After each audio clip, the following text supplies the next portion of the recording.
Hello and welcome to episode 28 of Late Night Linux Extra. I'm Joe. I'm Chris. I'm Gary. And I'm Dalton. So welcome back, Chris and Gary, and welcome, Dalton. People might not know who you are. You are known best probably for working on the UbiPorts team on Ubuntu Touch. Is it UbiPorts or Ubuntu Touch? I never know these days. Yes. UbiPorts the foundation, Ubuntu Touch the project. How's that going then? Oh, we're doing pretty well. There's a lot of work to be done. We're currently switching from our Ubuntu 16.04 base to Ubuntu 20.04, which if you know anything about Linux, we're about a year too late. But, you know, things happen as they do. Well, look forward to that then. So, the question that I've got for you guys today is, as all of the platforms start to offer more choice with things like virtualization, Windows Subsystem for Linux, Proton, cloud desktops, are we heading towards this weird, almost twilight zone where it just does not matter what platform you're actually using? It all just is going to come down to marketing. So say, for example, you're using a Chromebook. Well, you've got Linux applications on there via virtualization. You've got Android apps on there. With a Mac, even with the new M1 Macs, you can virtualize Windows on there if you want. You've got iOS apps. It seems like we've just got to this point where the platform just doesn't matter anymore. Or am I imagining that?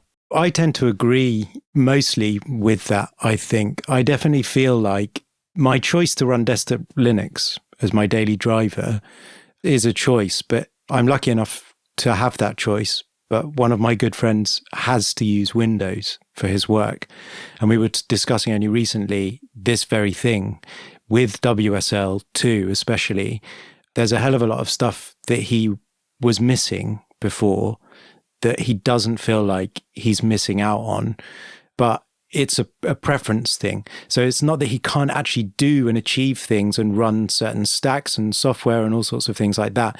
It's just he prefers the way desktop Linux does it, but he can get to the same result on Windows 10, but he just finds the choices it forces him to take annoying because he uses desktop Linux in his personal life. Yeah, I think I'd probably agree. Say I use a Mac for work and I can probably do most things that I need to do.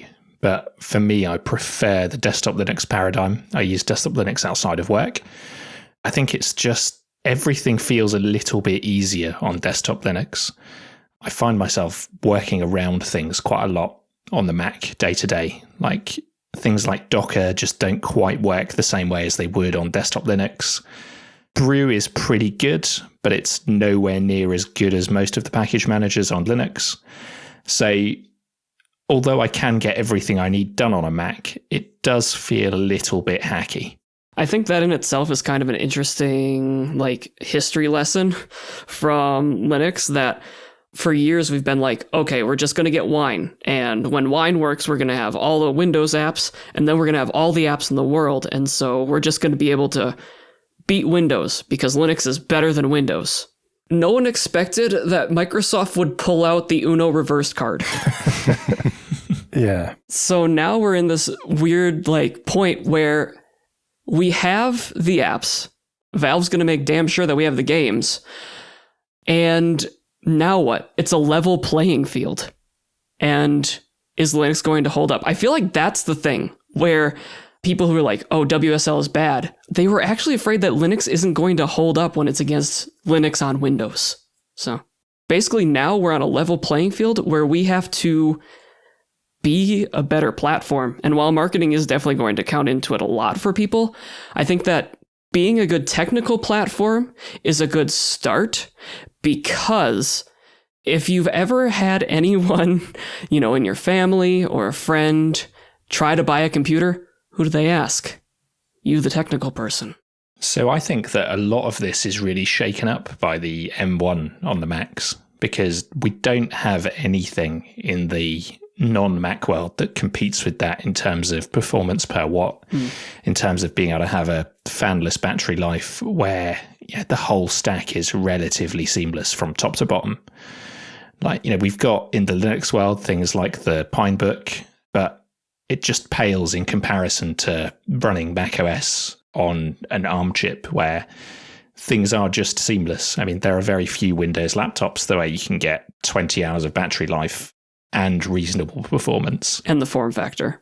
Yeah, and the form factor and everything else. It's going to be interesting, I think, to see what happens in the PC hardware world to compete with that, because at the moment, we're a long way off, it feels. Yeah, I definitely agree with Gary there. Historically, I've never really had a desire to own a Mac.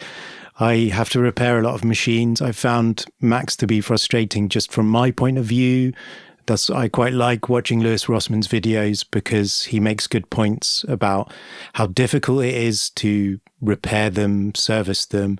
So I just wasn't interested in owning one myself.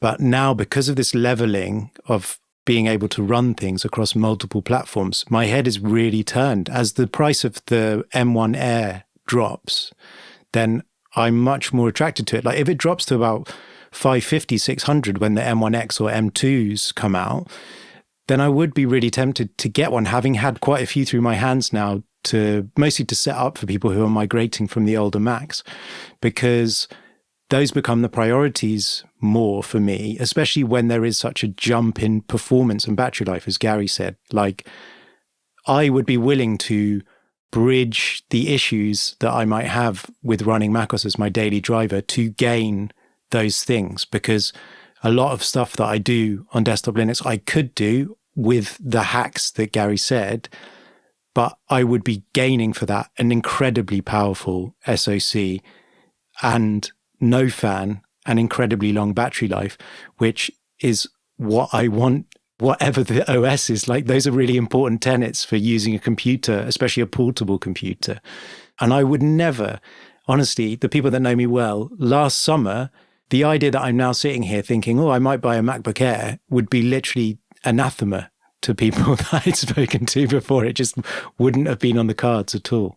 You could presumably just virtualize Ubuntu Mate and have it full screen and just forget that you're running macOS. This is it. Like, honestly, I keep seeing the prices drop. I've seen today, like, you have to be a Costco member, so it's a thing, but you can pick up an M1F for £600 and they are going to keep dropping. And as Gary said, like, they're pulling out empty pockets at the moment, everyone else, and Apple are just taking the ball and running with it and going, right, okay, put them in Mac Pros, get an M1X, get an M2, and just racing off ahead. And so if the gulf remains that big and I need a new computer, I'm going to take the one that has like 15 hours of battery life and high performance and deal with the change in the operating system depending on what happens. So I don't know. I would hope, because I still have the same issues with Apple. Like, if the SSD fails on any of those M1 MacBooks, you have to replace the board or resolder a NAND chip, which, very few people are going to do that. Okay, this episode is sponsored by CBT Nuggets, training for IT professionals or anyone looking to build IT skills. Go to cbtnuggets.com/late-night-linux and sign up for a 7-day free trial. The on-demand virtual labs mean you can build practical experience with the commands, config, scripts, and everything you need to get the most out of each course. Another standout feature is the accountability coaching service, available to all learners with a subscription, which gives you access to a real person who will help you craft a personalized learning plan and set goals, and will check in with you to keep you accountable. So start your free 7-day trial today at cbtnuggets.com/late-night-linux. It includes unlimited access to all course materials, including virtual labs. That's cbtnuggets.com/late-night-linux. So I wonder then, if you do just run like Ubuntu Mate in a VM full screen, do you still get the battery life? Do you still get the performance? I would imagine you're not going to get the battery life. Performance-wise, I've not tried it because the only real game in town for virtualizing stuff on the M1 chip at the moment is Parallels. Oh, right. And yeah, I'm not about to go and pay for a Parallels license to try it. That's right. I forgot about that. It'd be interesting to see one that does actually come around. Like, is Linux ready for this? So when, Ashi saves us, Sahi, is everything going to work out? Like, are we on our game there? Yeah, because that's literally what I was just going to bring up. That's on the brow of the hill. I really would love it if they got robust, accelerated GPU support. I'm watching them on Twitter, and it seems like you could run like a Mac Mini as a headless, extremely powerful computer for various applications. But the MacBooks, it would be great if they could get accelerated full support for the GPU. But I think that's going to be difficult, no? I think it's going to be incredibly difficult to reverse engineer. But once it happens and it's in mainline Linux, I'll be willing to give it a try. Is it going to be Nouveau level of reverse engineered, though? I guess even if it is, that's probably good enough. It depends, though, because if you use Nouveau and then you start putting some kind of 3D accelerated application, for example, so quite often I repair machines with NVIDIA cards in, and because I can't be bothered messing around with Windows or it's the person's personal account, to do like a hardware rundown before I return it to the client, I'll live boot some kind of Linux and I'll bring up INC or hard info and I'll do like speaker tests and stuff just really quickly. But if it's got an NVIDIA card, I use Pop! OS now, because you just download the slipstreamed NVIDIA drivers ISO and you can boot it and you can get Heaven, the benchmarking tool, and you can sort of stress test the CPU and everything. But before Pop! OS, I would have like a persistent USB of Ubuntu LTS, which I would then install the NVIDIA drivers or, reinstall them, because sometimes it would be a different generation. And sometimes that would fail and I wouldn't realize. And then I would run the benchmark and be like, oh my God, there is such an incredible difference in performance between these two drivers in 3D accelerated heavy graphics. There's just no competition. There's such a difference. So I think it depends on workload, doesn't it? I think you could use Nouveau for lots of applications, but when it comes to the crunch, you can absolutely tell the difference. Yeah, I'm probably not doing anything on the M1 Mac where I would truly notice the performance delta like that. So that's why I bring it up, because someday it won't be the M1 GPU. It'll be an Adreno or a Mali or something where Linux is a little bit more ready to be on it. So are we ready to be on an ARM system that can match the kind of thing that the M1 can do? Yeah, it's an interesting question. And I think it seems like the NVIDIA takeover of ARM might be going away, or at least it's gone quiet. The UK government strategy seemed to be to try and make it a national security issue, which I don't know, maybe that's going to be effective in the long run, but I think it's not necessarily a wholly accurate version of events. But that's the next big thing, I think, that we're waiting to see happen. And Dalton, I think you be able to speak to this more than I can, because I don't know enough, but it seems like the trend would be to go the SoC route like Apple have done. So to have the GPU and, like you mentioned with Qualcomm and Mali, a bit more like mobile SoCs, you would have everything wrapped up in an SoC, which surely makes it more difficult to unpick. No, because everyone's been doing that kind of thing for years. I mean, Intel integrating more and more components onto the CPU, it's not really that relevant. The bigger question is going to be, are the ARM PCs open enough for Linux to run on them? Not in the way of do we have to reverse engineer the drivers or not? Because we always have to do that anyway. But more in the case of, will it even let this boot? Because that's been an interesting thing with Apple is, at some point during the production of the M1, they had the chance to say, no, this is only ever going to boot iBoot, and that's only ever going to boot into the Darwin kernel for macOS. But they didn't, which is interesting. So the question is going to be is Microsoft going to do that when they release, the SQ3 Qualcomm CPU, or are they going to open things up a little bit so that the actual innovation that Linux needs to run on that hardware happens? So it feels like, maybe going back to what Joe asked, it feels like to me anyway, that we're at a very open plane at the moment. So at this moment now, and we park the M1 to the side for 1 minute, we've reached this plateau where I personally could probably get through my day on most of the platforms to a degree without missing out on anything. But I feel like there's another paradigm approaching over the hill, driven by how good the M1 was, and the fact that it's a shift in architecture that might see that be less the case, actually, depending on what happens with the next level of innovation. Yeah, I agree. I think, like you, I could probably get through anything I needed to do day to day on any of the three main platforms. But like you say, it remains to be seen how we keep up with hardware innovation, and can we get that kind of Mac OS on M1 level of performance and stability with Linux on an ARM CPU. Or can we provide whatever just technical people want so that they keep using it and recommending it to their friends? You say three main platforms, but there are four, surely, because we keep forgetting about Chrome OS in all of this. Oh, yeah. I mean, it's true, though, isn't it? Because I think I can't pull you the firm number out, but the latest kind of statistics show there's a huge uptake in people running Chrome OS as a desktop OS. Google bet on K-12 in the US in like 2012, and it's paying off now as all of those students graduate here in like 2020. They all needed a computer at once for school, and they started picking up Chromebooks. So that bet worked out for them. Yeah. And I do it. Like, my mother's running desktop Linux at the moment because the NAND flash fried on her Chromebook. So I mean, there is actually a way now, apparently. I was just reading about it today. You can run Chrome OS off a USB. Our friend Mr. Chromebox has various ways that you can do that.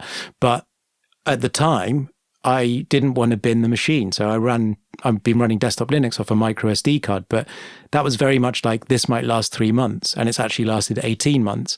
But I thought it was about time she got something that was not at risk of failure every minute of the day.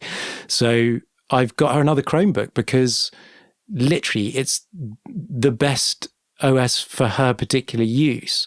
And a Chromebook with a half decent CPU and at least 4 gigs of RAM boots up so quickly, even from cold. It's ready to use. It's incredibly simple. She gets on with everything. If she wanted to, as Joe said, I think, you can get Crostini, get your Linux applications if you want them, your Android applications. I think the two biggest Achilles heels with that, though, that the Linux stuff just isn't quite there yet in terms of, I think it's still a pain to get audio out of some of the Linux applications, and there's no video acceleration yet, but it's very close. But the other thing is that the impression that I get is that most people going into PC world and buying a Chromebook are just going and buying the cheapest 150, 200 quid Chromebook with the Celeron and 2 gigs of RAM. And they're never going to, like you said, Chris, it's not powerful enough to do that stuff without chugging along. But then they don't. That's the thing. I mean, even I do tech support for loads of clients. Most of them, their use case is the same as a Chromebook. I mean, some of them are teenagers who like gaming, but a hell of a lot of them are just a browser, email, which they do in the browser, and Office and video calling, but that can be done if you make the adjustment. So I think I agree with you on Crostini from what I've heard. For example, like Disk.io is really bad. If you plug in like a decent USB drive, the native performance in Chrome OS is so much better than going through into the Linux environment. Still, they still keep trying to work on that and make that better. But that didn't stop Microsoft for WSL2 or WSLG, so we really shouldn't let that be the gate here. Yeah, it's true. The thing is as well, for most normal users, most of what they do is in a browser, right? And that's why we were so excited when that started happening. And we were like, oh boy, this is going to level the playing field. Now we're looking back like, oh, maybe we liked our apps. Well, we better wrap it up. Thank you, Dalton, for joining us. We'll have to see about you maybe joining us again in the future. Ooh. But if you want to get in contact with us, latenightlinux.com/contact if you want to send in your hate mail or whatever. And consider supporting us as well on Patreon or PayPal. Thank you everyone who does. latenightlinux.com/support for details there. $5 or more per month on Patreon gets you an advert-free RSS feed, of course. But until next time then, probably in a couple of weeks, I've been Joe. I've been Chris. I've been Gary. And I've been Dalton. See you later.